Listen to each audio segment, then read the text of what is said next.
sa korte? Unang-una po, kaya po namin ginagawa ito pagkat nag-ugat po ang usapin na ito noong July 23, 2024 session ng City Council.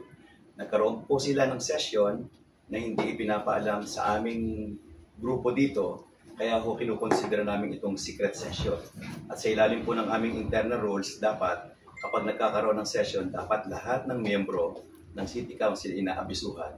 Pero ang ginawa po nila, noong July 23, bumabagyo, walang pasok, dineklara ng Malacanang, dineklara ng City of Manila, pero nagsagawa pa rin na sila ng sesyon na hindi po pinapaalam sa aming delegated. While in recess. Okay po. How did you learn na may ganong session po? And ano daw ba ang yung pake ng secret session? Yun nga po, nagulat po kaming lahat sapagkat nakita po namin sa aming mga cellphone na nagkakaroon ng session, naka-live po. Kaya nagtanungan kami, na-inform ba kayo? Lahat to sumagot ng hindi. Sabi na, bakit pa nagkaroon ng session? Unang-una, nung huling session natin, nagdeklara ng recess at mag-resume kami ng July 30. Pero July 23 pa lang, nakita namin sa live na nagkakaroon ng session. Kaya yun ang aming pinoprotesta sa ginawa nila. Since when po naka-recess? Hanggang July 30 po. Ang aming huling session, July 9, at sa aming record, July 30 mag-resume. Sino pong nagpatawag ng session na yun? Kung yun po'y special session, dapat ang aming mayora. Pero malinaw na hindi naman special session, ni-resume lang nila at siyempre ang magpapatawag po niyan, we assume, yung presiding officer, yung vice mayor. Okay. Ano po yung mga tinalakay? Yun nga, kung ang tinalakay po ay tungkol sa usaping bagyo nung araw na yon, baka pwede pa kaming maniwala. Pero ang una pong nakalagay sa record, nasa minutes po yan, ang unang tinalakay, because of the political events happening right now, we move for the declaration of all the seats vacant. Ibig sabihin, pinapadeklarang bakante lahat ng mga komite ng konseho. Kaya lumalabas, parang merong color of politics dito. So hindi po urgent, hindi po agad-agad na dapat na nakasagawa ng gano'n. Kaya maling-mali po yung ginawa nila. Okay. Meron po kayong proof or parang kung sino maka-attend doon? Kasama ba si Mayor o session? Or hanggang kay Vice Mayor ng ba attendance? Dahil City Council po ito, hindi po kasama si Mayor dito. So ito po yung usapin ng mga miyembro ng legislative body ng City Council. So si Presiding Officer Vice Mayor Yul Serbo at yung kanyang mga kasamahan po sa naumani po sa mayorya. Ilan po yun? Kung majority sila, ilan po sila? 20 po sila doon. 20. Total of how many councilors? 38 po. 38. Ilan po kayong hindi naka-attend? Actually, 17 po. Meron po kaming kasamahan na naka-attend doon dahil tinawagan siya. Pero after niyang malaman na mali yun, sumama po siya sa amin. Kung yung nabanggit yung political events before that, ano po ba yun? Well, siguro kinukonsidera po nila na nalaman nila na kami po ay sumama kay Yorme Isko Moreno. Yung po siguro ang kanilang tinutukoy kung kaya kinukonsidera po nilang ito'y isang turn of political events. Kaya nais nilang ihiwalay na kami sa kanilang hanay sapagkat nabalitaan nilang kami sumama kay Yorme Isko Moreno. Okay. Ano pong nangyari sa mga committee chairmanships na ngayon? Ayon po dun sa kanila at sa nangyari sa amin, tinanggal po kami. Ako, tinanggal bilang assistant majority floor leader at bilang chairman ng Games and Amusement. At yung mga kasamahan ko, lahat po sila tinanggal din sa mga committee nila. Na naging dahilan para mawalan po ng trabaho yung mga taong nagtatrabaho sa mga committee namin.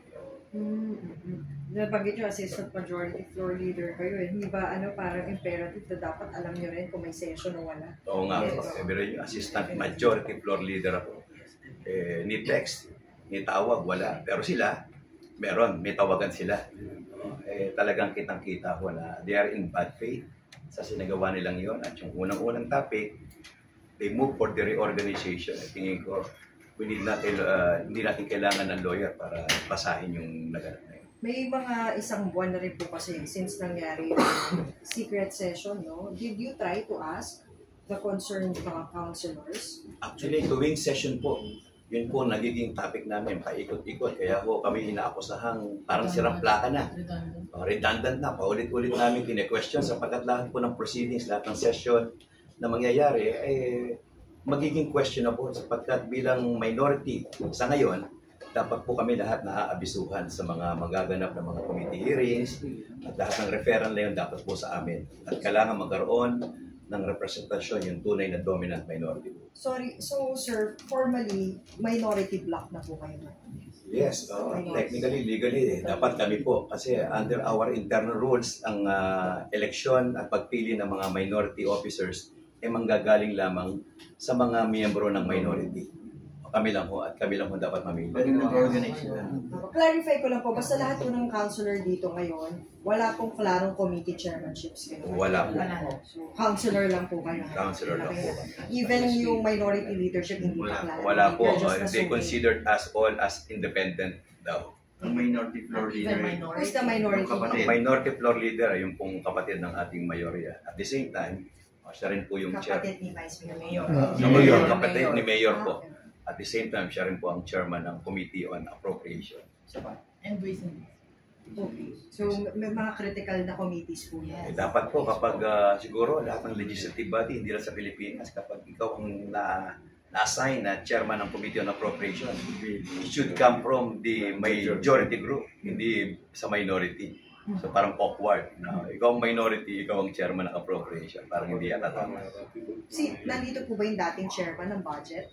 Siya rin po. Siya na rin po dati pa. Pati Ways and Means siya na rin po dati. So, nadagdag yung minority. Siya po ang Ways and Means. Okay po.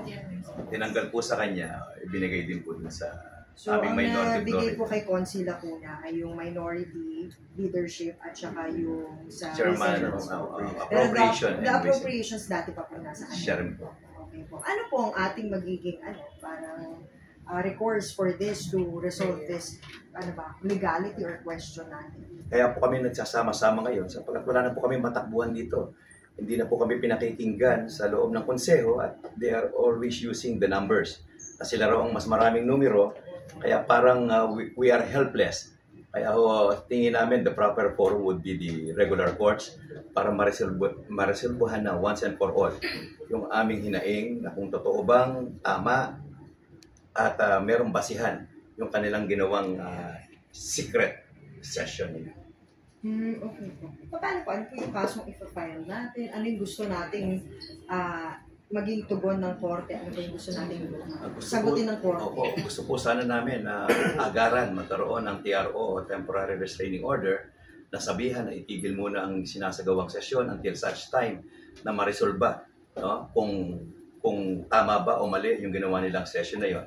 And we are praying for the nullification of that secret session based doon sa sinasabi naming illegal ito sapagkat walang due process at wala pong notice na natanggap itong aming grupo. Follow up lang po, itanong ko lang po. Sabi niyo kanina yung sa TRO you want na ipatigil yung session. What do you mean? As in yung regular session po natin, pwede po ba yun? Hindi po ba yun disservice sa mga Manilena? I-explain po nito. Sir, name na lang po. Councilor J.B. Dizon po. Yes po, kaya po kailangan ng TRO dito kasi po kada nagsisession po tayo, nagre-refer po tayo ng mga batas na tatalakayin ng lungsod at itong mga batas na to bababa po to sa committee. Ang committee po, ang system natin para may check and balances, may tamang representative po dyan ng majority tsaka minority para napapag-usapan talaga ng dalawang panig kung ano ba yung lalabas dito. Sa current na setup po ngayon kasi, kami po ay hindi nare-recognize bilang minority. Kami po ay nare-recognize bilang independent. So kami po, hindi kami naiimbitahan sa ating mga committee hearing. So ang nangyayari po ngayon, ang nag-hearing lang po pagka committee hearing is yung majority, which is sila, and yung minority po na for all intents and purposes, sila rin po ang composition. So hindi po nangyayari ang tunay na checks and balances na sinigurado po sa atin ng ating konstitusyon. Kaya habang nagpapatuloy po ang session, hindi po nasisigurado ng mga lumulusot po na ordinansa sa lungsod ng Maynila ay dumaan sa tamang proseso at balang araw baka masubject po ito to question dahil nga po sa mga anomalya na bumabalot po sa ating City Council. Kaya minamarapat po namin na siguro po mas maganda magkaroon po tayo ng TRO. Nang sa ganun po, hindi po ma-subject into question kung ano man pong mga ordinansa ang lumulusot po sa Konseho ng Nasod ng Maynila. Naka-specify po ba dun sa petition natin how long yung TRO lang? Kasi hindi ba yun will it not put in limbo yung mismong ginagawa po ng council para sa mga Manileño. I understand naman yung kung saan kayo nanggagaling, pero meron bang time frame lang tayo or a certain period na hinihingi sa court? But then that will be the prerogative po kung sino po yung judge na maghahawak. But we impressed in our petition kung gaano po ka-importante itong aming pong sinusumite sa kanila. At kailangan din po natin intindihin na dapat po lahat po ng ordinansa na lumulusot po sa lungsod ng Maynila ay dumaan po sa tamang proseso. Hindi rin naman po siguro maganda kung hinayaan po natin ito at yung mga ordinansa po na pinapasa ng lungsod ng konseyo ay parang nare-railroad po kumbaga. Kasi nga po, hindi nare-representa ng tama ang will po ng aming mga botante po kasi lahat din naman po kami dito elected. So it follows that we also have the will of those people who voted for us. And it is a great disservice for them if their wills are not represented po in the city council dahil hindi nga po kami binibigyan ng notice po. Ngayon po hindi po kami kabilang sa mga dapat pong imbitahan sa mga committee hearings, parating na po ang ating budget. So imagine po, magkakaroon po tayo ng sitwasyon na kung saan ang budget po ng buong lungsod ay tatalakayin, pero isang panig lang po ang imbitado sa mga committee hearing. Hindi po tayo magkakaroon ng check and balances na sinigurado po sa ating konstitusyon. Yun lang naman po ang pinaglalaban namin dito. Nakita ko lang po may pinipirma. Ano ba ito? Mapapalabas ba kayo ng parang manifesto to the council? Ano po yung pinipirma? And what does it indicate? Yung pong pinipirmahan po yun, verification po. Ibig sabihin po, kailangan po for the yun. court po yun. Para po sa court yung pinipirmahan. Sige po, thank you po. Hindi na lang po sana ko kahit sa staff niyo, yung kompletong listahan niyo pong mga counselor. And at the same time, ano po yung mga posisyong inalis para